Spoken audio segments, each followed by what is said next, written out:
Já está tudo pronto no Vaticano, todos os 133 eleitores já estão em Roma.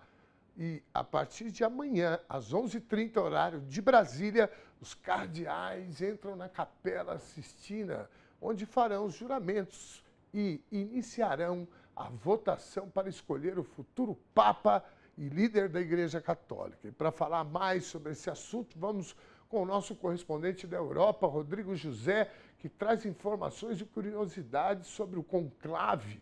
E lembrando que ele está lá em Portugal. Portugal é um dos países mais católicos que existe. Rodrigo, boa noite para você e para nós aqui, boa tarde. Gostei, você está numa estica e essa luz maravilhosa. Oh, olha que céu bonito lá na cidade do Porto. É isso, Ernesto. Boa tarde para você aí no Brasil, boa noite para nós aqui em Portugal. Olha, faz um pouco de frio aqui, a primavera aqui está um pouco fria à noite. Veja lá, vamos agora falar do conclave, né? Todo mundo já disse, todo mundo já falou dos preparativos, do que faz cada um dos cardeais, como é que se dá todo o processo, tudo isso. Mas vamos falar de algo diferente hoje sobre o conclave. Já imaginou a gente poder ter um modelo com critérios para poder escolher o próximo Papa? Um modelo, por exemplo, com critérios qualitativos, simulados, expectativas teológicas, dinâmicas globais, ou modelos matemáticos, por exemplo. Foi o que fez a Media Lab, do Instituto Universitário de Lisboa, e ele fez uma simulação com esses critérios e apresentou alguns cenários naquilo que seria possível eleger um próximo Papa. Então, assim, o principal cenário elege o Papa, um cardeal de Marselha, que se chama Jean-Marc Aveline. Ele, dentro dos critérios estabelecidos pela Media Lab do Instituto Universitário de Lisboa, ele é o que se aproxima mais do diálogo, né? Este é um cenário hipotético. Num cenário de continuidade, aparecem 3 nomes: Matteo Zuppi, Pietro Parolin e o Luiz Antônio Tagle. Num cenário que seria surpresa, aparece novamente o cardeal de Marselha Aveline, Pietro Parolin, Fridolin Besungo, um africano. E num cenário de ruptura de todos os conceitos e de tudo isso que está colocado hoje, apareceria o português Tolentino de Mendonça. Ou seja, dentro desses cenários colocados por este instituto aqui de Lisboa, estaria mostrando que um cardeal de Marselha seria eleito o futuro Papa. Então, mas na minha torcida, e se é que posso torcer, se é que podemos dizer assim, eu ficaria com o cardeal de Manaus, o Dom Leonardo Steiner, que é ecologista e teria ali a continuidade das políticas já implementadas pelo Papa Francisco. Então, de modo geral, eu ficaria com o brasileiro, claro. E você, Ernesto, o que você acha disso?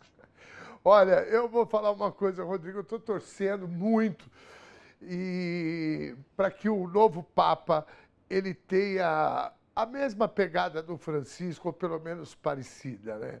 O Francisco foi uma... Para mim foi... Eu digo aqui no Brasil, viu, Rodrigo? Você acompanha, apesar de estar aí na Europa já há um bom tempo, você acompanha bem as notícias aqui no Brasil, e eu queimei a língua com 2 personalidades. Alexandre de Moraes, que foi indicado pelo Temer, né?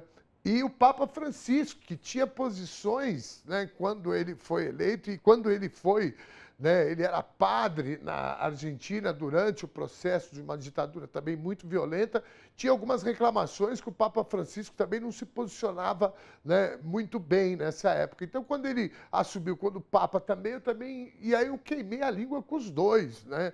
O Alexandre de Moraes, que é um dos, né, ministros da Suprema Corte que está fazendo um enfrentamento, né, à extrema-direita, aos ataques contra a democracia, e o Papa Francisco, que foi, na minha opinião, teve uma gestão revolucionária. Então, portanto, eu voto aqui num Papa tão ou próximo, né, numa perspectiva de ser revolucionário e manter, né, essa humanidade, né, observada nesse tempo que o Francisco ficou.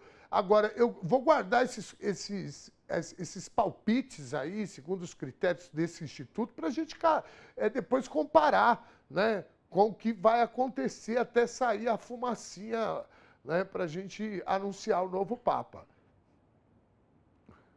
Não, e assim, levando em consideração os comentários de alguns cardeais, né, nas entrevistas que a gente acompanha por aqui, quem entra papa sai cardeal. Então, isso aqui é mesmo uma loteria cega que a gente aqui do lado de fora não faz ideia do que passa lá dentro, do que vai acontecer, até porque eles estão lá dentro com conchavo, né, conclave, né?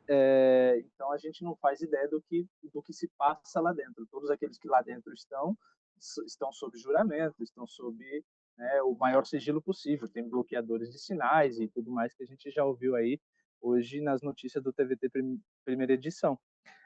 Mas, de modo geral, Ernesto, esse instituto ele fez uma simulação, claro, utilizando critérios qualitativos, simulados, expectativas teológicas e dinâmicas globais. Então, ele utilizou todos esses parâmetros para poder fazer ali uma espécie de previsão, né? Então, vamos aguardar aí.